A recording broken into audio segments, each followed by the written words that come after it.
नमस्कार, मैं हूं प्रशांत। और फिल्म जगत जो है वो बुरे दौर से गुजर रहा है, लेकिन कुछ चीजें अच्छी भी हो रही हैं। लॉकडाउन है, लॉकडाउन की वजह से फिल्में रिलीज नहीं हो रही हैं, लेकिन ओटीटी प्लेटफॉर्म पर बड़ी फिल्में रिलीज होने को तैयार है, अच्छी फिल्में रिलीज होने को तैयार है। और ऐसी अच्छी फिल्मों के एक अच्छे डायरेक्टर हैं जिनका नाम है सुजीत सरकार। आप सब लोग उनको जानते हैं, उनकी बहुत सारी फिल्में आपने देखी हैं। आज हमारे साथ हैं सुजीत सरकार, जो बात करेंगे उनकी आने वाली फिल्म जिसका नाम है गुलाबो सिताबो। बहुत बहुत शुक्रिया सुजीत, हमसे बात करने के लिए। Thank you so much. Thank you NDTV. जी, तो सबसे पहले तो मैं शुजित आपसे यही बोलूंगा कि मैं पढ़ भी रहा था इंटरव्यू से पहले थोड़ा, तो गुलाबो सिताबो अपने आप में नाम बड़ा इंटरेस्टिंग है।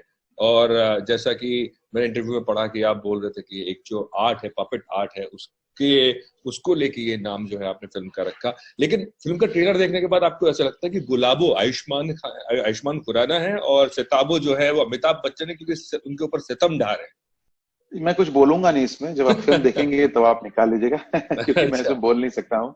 जी। क्योंकि ट्रेलर जो है वो फिल्म नहीं है। जी। फिल्म कुछ और ही है। जी। बट यस, ट्रेलर से आपको थोड़ी इस दुनिया की ग्लिम्स जरूर मिल जाती है। जी। हाँ, आपने सही कहा कि गुलाबो सिताबो जो है, it's a very old puppet performing art जो है। जी। वो यूपी में, नॉर्थ ऑफ इंडिया में चलती है वो। जी। सो वो डाइंग पपेट आर्ट है, मतलब आजकल कोई सुनता नहीं है उसको, आजकल कोई राइट। देखता नहीं है। राइट। और जितने जो आर्टिस्ट हैं ना, जो उनकी बहुत, मतलब वो कर पपेट्री करते तो हैं, बट वैसे ऑडियंसेस नहीं है। हाँ। तो मुझे लगा कि मैं फिल्म बना रहा हूँ जिसकी बैकग्राउंड यूपी है और लखनऊ है।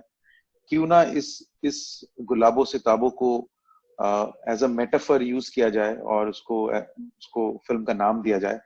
अगर उससे कुछ इस आर्ट फॉर्म का भला हो तो बहुत खुश होऊंगा। अभी फिल्म थिएटर की जगह ओटीटी प्लेटफॉर्म पे रिलीज हो रही है। और जब आप फिल्म बनाते हैं तो कहीं भी आपने शायद पहले ये नहीं सोचा होगा कि ओटीटी प्लेटफॉर्म पे इस तरह से फिल्म दिखाई जाएगी। तो अपार्ट फ्रॉम दैट कि जो एक फ्राइडे का एक दिल में धुक धुक होती है, वो कई बार अच्छी मीठी भी होती है और दुखद भी होती है। इस बार क्या जी, फीलिंग है आपको? देखिए, अनसर्टेनिटी है इस वक्त। अभी 3 महीना से मेरा फिल्म रिलीज होना था 17 अप्रैल को। जी। सो मैं तैयार बैठा था। और जब एक एक दिन मार्च से एक एक दिन गया, अप्रैल से गया, एक एक दिन पास होता गया। सो उस वक्त मैं सोचने लगा कि what's going to happen next. जी। क्योंकि मेरे साथ पुरानी कहानी भी हो चुकी है, मेरी फिल्में नहीं रिलीज होती हैं कभी कभी। सो ठीक है। इसीलिए इसीलिए इसीलिए मेरे को था कि ये जल्दी से ऑडियंस तक पहुंचाना जाए। जी।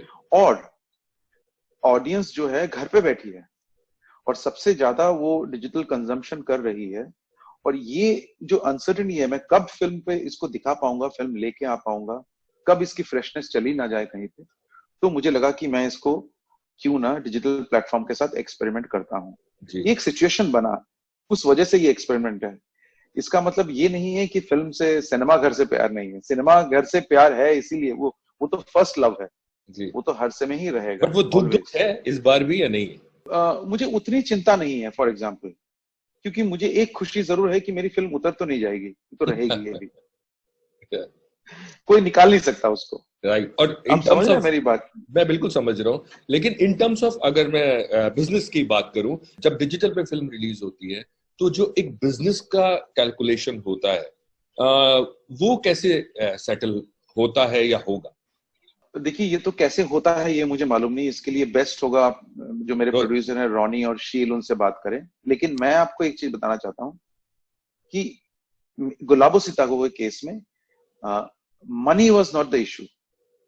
हम मनी के लिए हम बिल्कुल बॉदर नहीं कर रहे थे। हमारी बॉक्स ऑफिस क्या होगी अगर हम वहां रिलीज करते, वो नहीं थॉट था। जी। हमारे मन में ओनली था ऑफ सबसे बड़ा डिसीजन कि ओटीटी में हम लोग आए, डिजिटल प्लेटफॉर्म में, या नहीं आए। हम्म। ये सबसे बड़ा डिसीजन था। मैं पैसे की वजह से बिल्कुल यहाँ पे आना, और मेरे लिए बॉक्स ऑफिस करना भी बहुत आसान था, ऐसा नहीं है। लेकिन क्या मैं डिजिटल प्लेटफॉर्म के साथ एक्सपेरिमेंट करूं या नहीं करूं, I think that was the biggest decision. और क्या अब फैक्टर था मनी जिसकी वजह से आपने हाँ किया? सबसे इंपॉर्टेंट फैक्टर वाज कि मैं फिल्म को लेके बनाने के बाद इम्पेशेंट हो जाता हूँ। फैक्टर। मैं जल्दी रिलीज करना चाहता हूँ, सबसे इंपॉर्टेंट बात। और जब आपके सामने से आपका रिलीज डेट आपके आंखों से निकल जाए, देखिए मेरा रिलीज डेट आपको मालूम होगा कि नहीं, सबसे पहले था नवंबर में। जी। बाला आ गई, तो जी। मैंने बोला ठीक है आयुष्मान, तेरा 2 फिल्म है, एक साथ नहीं करूंगा। फिर जनवरी में आया मैं। जनवरी में आयुष्मान का एक और फिल्म आया, तो मैंने बोला नहीं यार अभी नहीं करता हूँ, वेट करता हूँ थोड़ा सा। उसके बाद अप्रैल आया, उसके बाद ये अनसर्टेनिटी जागी कि अभी भी नहीं मालूम कब खुलेगा हॉल, किस तरह से खुलेगा हॉल, कितने लोग में फियर होगा कि नहीं, डर कितना होगा, क्या एक साथ बैठ पाएंगे, क्या एक साथ बैठ पाना लॉजिकल होगा कि नहीं। सो आई थिंक ये सब सोचते हुए आई टुक द डिसीजन कि डिजिटल लॉन्च करूंगा। जब हम बात करते हैं कि जो कास्ट है, अमिताभ बच्चन एंड आयुष्मान खुराना, दोनों ए है, और जाहिर सी बात है अमिताभ बच्चन आपके जहन में थे, आयुष्मान खुराना बाद में आए जैसा आपने बताया।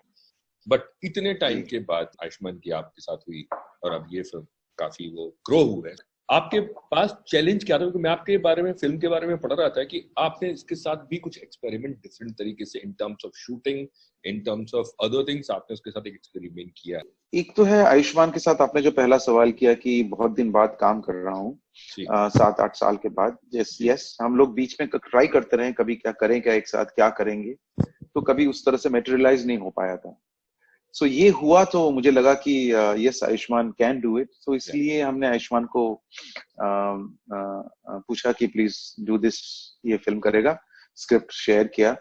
एंड आई थिंक उसके लिए आई थिंक हमारे परिवार में वापस आना एक, उसके लिए भी एक खुशी था कि चलो दोबारा हम लोग अश्विदा के साथ कोलैबोरेट करेंगे। मेरी टीम जो है पुरानी होती है, छोटी सी होती है, जैसे पुराना पूरा फैमिली होता है वैसे सेम चेहरे होते हैं, तो उसके लिए मतलब एक तरह से घर वापसी आना था।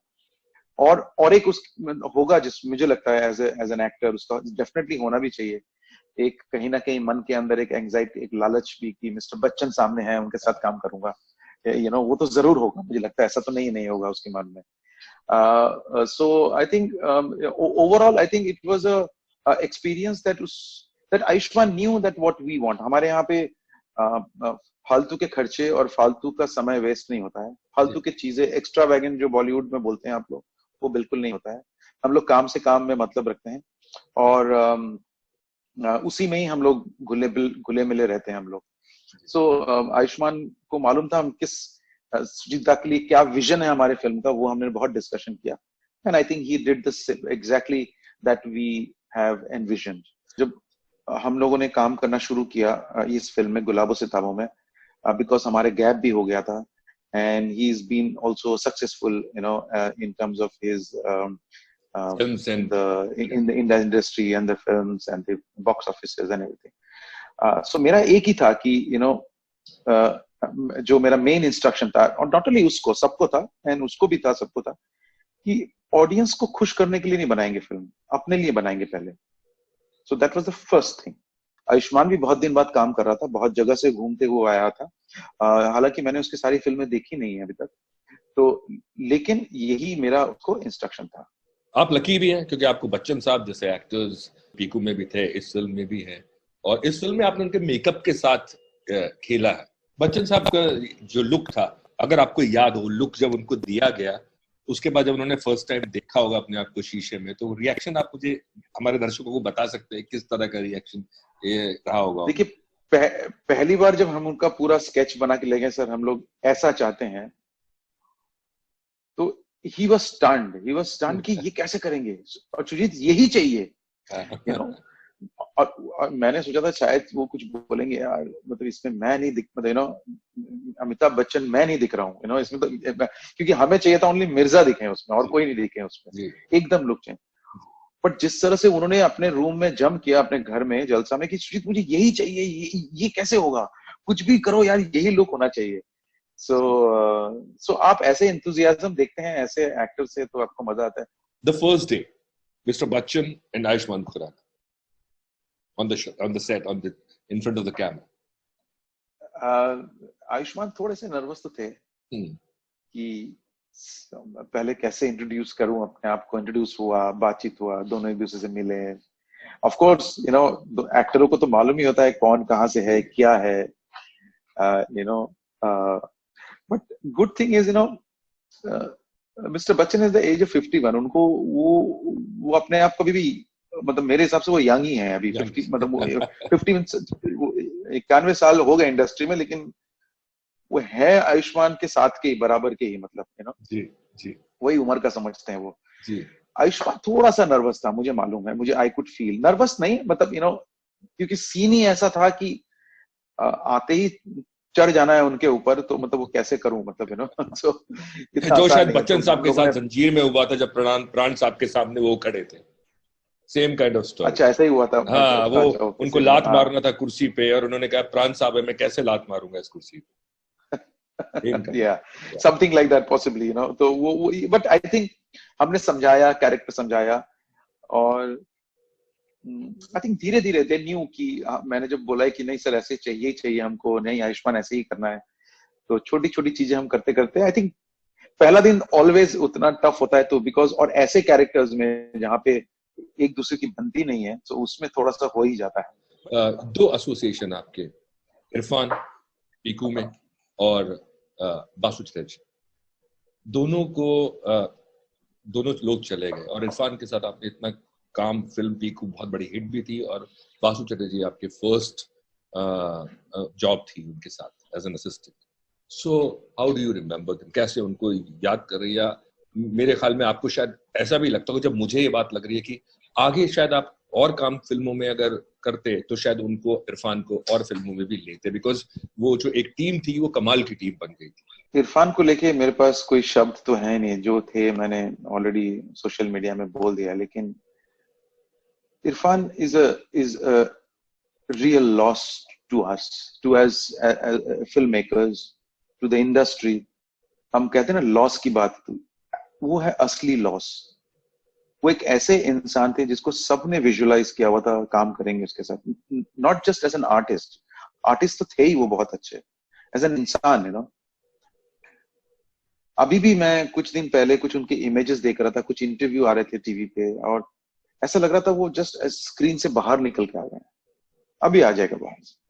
सो मेरे को अभी भी विश्वास नहीं होता है कि ही इज नो मोर, और कब मैं उसको भूल पाऊंगा मालूम नहीं। मैं अभी भी बैठता हूँ कभी चुपचाप अकेले में, सडनली इरफान सामने आ जाता है। सो मैं घर पे अपनी पत्नी से भी कह रहा था कि वो बार बार आ जा रहा है मेरे सामने।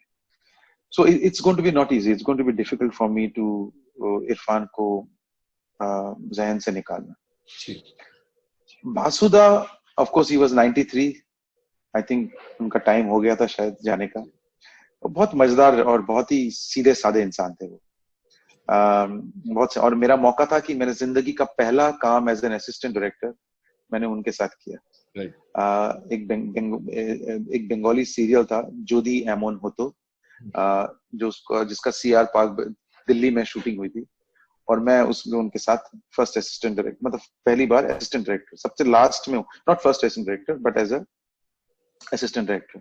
मुझे मालूम भी नहीं था कि मैं उनके सेट पे काम कर रहा हूँ।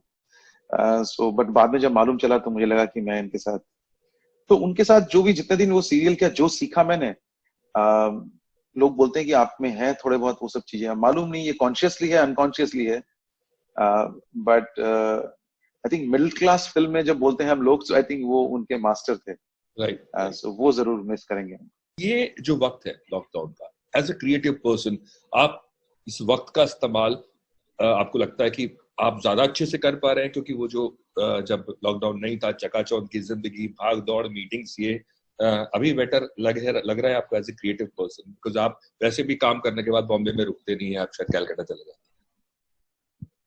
हाँ, मैं बिल्कुल रहता नहीं, और मेरी जिंदगी वैसे भी ऐसे ही लॉकडाउन क्या ही स्पेंड करता हूँ मैं जब यही घर पे आता हूँ, सुबह निकलता हूँ 1 घंटे के लिए, जस्ट जाता हूँ, मैं फुटबॉल खेलता हूँ और वापस आ जाता हूँ, और मैं इसी घर पे ऐसे ही यहीं पे लॉकडाउन रहता हूँ।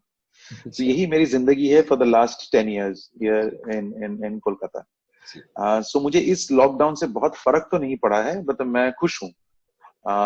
लॉकडाउन से मुझे दुनिया से ज्यादा इंटरेक्शन नहीं करना होता है, मैं खुद अपने ही अकेले में, अपनी बहुत सारी किताबें हैं उसी में, और डॉक्यूमेंट्रीज हैं, कुछ मेरे बहुत ही गिने चुने दोस्त हैं जिनसे बात करता हूँ, मैं उसी में ही रहता हूँ, और मैं अकेले रहना बहुत पसंद करता हूँ, सो मैं खुश हूँ।